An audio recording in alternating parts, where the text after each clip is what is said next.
Bonjour tout le monde, nous voilà dans ce beau rendez-vous encore une fois. Nous sommes dans cette deuxième semaine de Pâques, déjà. Et puis, on est mardi aujourd'hui, le 9 avril, et l'évangile d'aujourd'hui sera dans Saint Jean, au chapitre 3, versets 7 à 15, si vous voulez. On va disposer nos cœurs à laisser tout simplement l'Esprit Saint nous envahir. Et puis, on pourrait réciter ensemble à notre Père, afin de susciter ce désir en nous, que le règne vienne, le règne de Dieu vienne et que sa volonté soit faite sur la terre comme au ciel. Prions ensemble.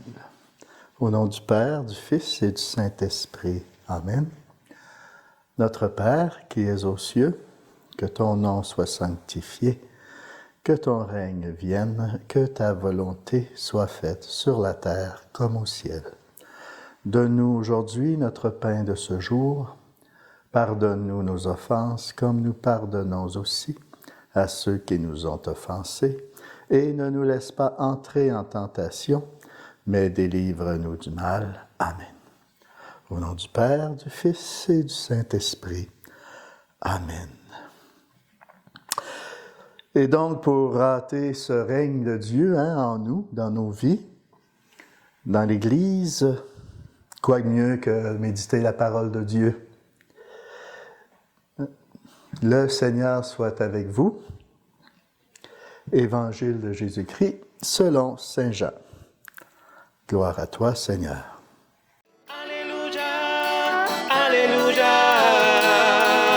il est vraiment ressuscité. Alléluia, Alléluia, crions de joie, Jésus, il est vraiment ressuscité. En ce temps-là, Jésus disait à Nicodème, « Il vous faut naître d'en haut. Le vent souffle où il veut, tu entends sa voix, mais tu ne sais ni d'où il vient, ni où il va. Il en est ainsi pour qui est né du souffle de l'Esprit. » Nicodème reprit, « Comment cela peut-il se faire? » Jésus lui répondit, « Tu es un maître qui enseigne Israël, et tu ne connais pas ces choses-là. Amen, amen, je te le dis. Nous parlons de ce que nous savons, nous témoignons de ce que nous avons vu, et vous ne recevez pas notre témoignage. Si vous ne croyez pas lorsque je vous parle des choses de la terre, comment croirez-vous quand je vous parlerai des choses du ciel? Car nul n'est monté au ciel, sinon celui qui est descendu du ciel, le Fils de l'homme. De même que le serpent de bronze fut élevé par Moïse dans le désert, ainsi faut-il que le Fils de l'homme soit élevé, afin qu'en lui, tout homme qui croit ait la vie éternelle. Acclamons la parole de Dieu. Louange à toi, Seigneur Jésus.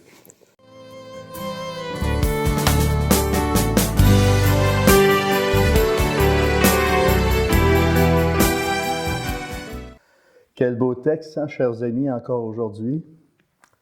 Jésus nous parle de la difficulté de prévoir et de connaître l'action de l'Esprit Saint dans nos vies. Et spécialement dans cette rencontre avec Nicodème, qui souhaitait rencontrer Jésus. D'ailleurs, il le rencontre de nuit. Et de cette réalité de connaître l'action de l'Esprit, Jésus répond en réalité, il souffle où il veut. Jésus souligne le besoin de renaître. Il vous faut renaître, dit le Seigneur clairement à Nicodème. Une nouvelle vie est nécessaire pour nous faire entrer dans la vie éternelle. Cette vie éternelle qui est déjà en chemin. C'est pas une vie qui va commencer à notre mort, elle est déjà en route, cette vie éternelle, et c'est cette vie dans l'Esprit Saint. Donc, il ne suffit pas de se traîner les bottines pour arriver au royaume des cieux. Une nouvelle vie régénérée par l'action de l'Esprit de Dieu est nécessaire. Et ça, on ne se le donne pas, ça. Ça nous vient d'en haut. C'est gratuit. Par contre, notre vie professionnelle, familiale, nos activités sportives, culturelles, nos loisirs doivent en être imprégnés. C'est une vie. Et surtout notre vie de piété. Notre vie de foi doit être transformée par ce souffle de l'Esprit Saint qui est vraiment l'action de Dieu dans nos vies. Donc, c'est une transformation dont le Christ est le catalyseur. C'est lui qui provoque ça en nous. Juste par sa présence, ça provoque cette vie nouvelle en nous. Lui qui devait auparavant être élevé sur la croix et qui devait aussi ressusciter. Il est celui qui peut faire que l'Esprit de Dieu nous soit envoyé. Et d'ailleurs, cette rencontre avec Nicodème se passe avant sa passion, avant sa mort sur la croix. Seul le Christ nous permet d'obtenir cette filiation filiale, cette adoption filiale avec notre Père du ciel. Seul le Christ nous donne la confiance pour appeler Dieu du nom de Père. Faisons en sorte que l'action de l'Esprit se réalise en nous. Comme Nicodème, entretenons un cœur à cœur avec Jésus à l'écart. C'est quelque chose qui se fait dans la prière. Ça se fait par la méditation de la parole de Dieu. Nicodème, d'ailleurs, c'est le premier notable pharisien qui demande à voir Jésus. Il désire voir Jésus.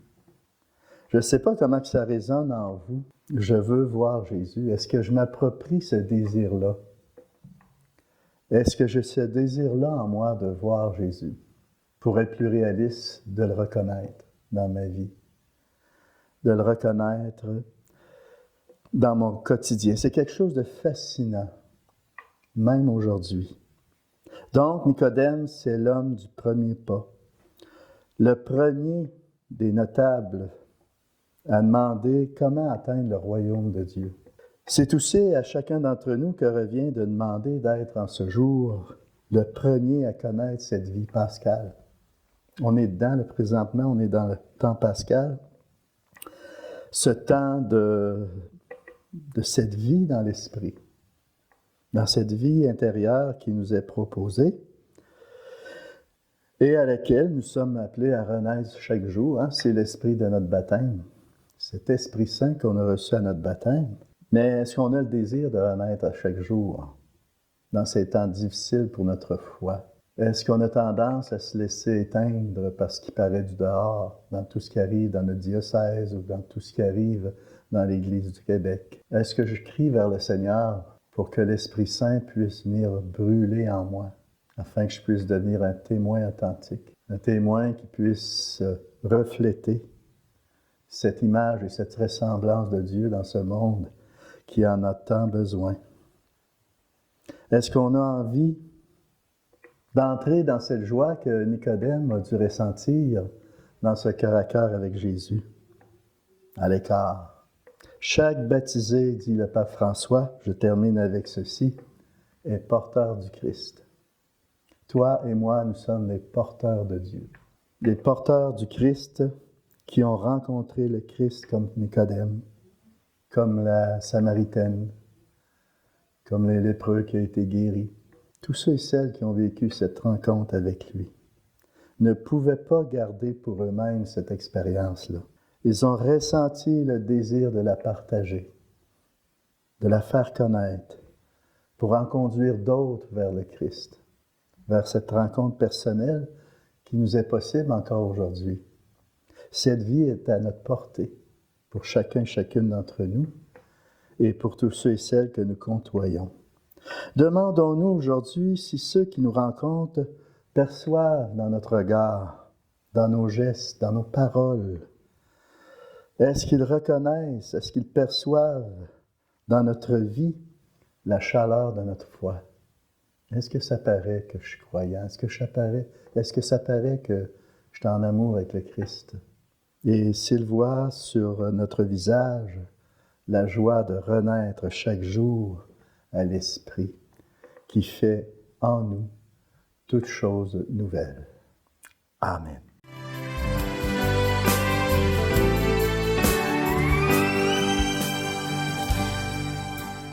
Et c'est la grâce que je vous souhaite, que l'Esprit Saint puisse renaître en vous à chaque jour d'une façon nouvelle. Et je vous bénis au nom du Père, du Fils et du Saint-Esprit. Amen.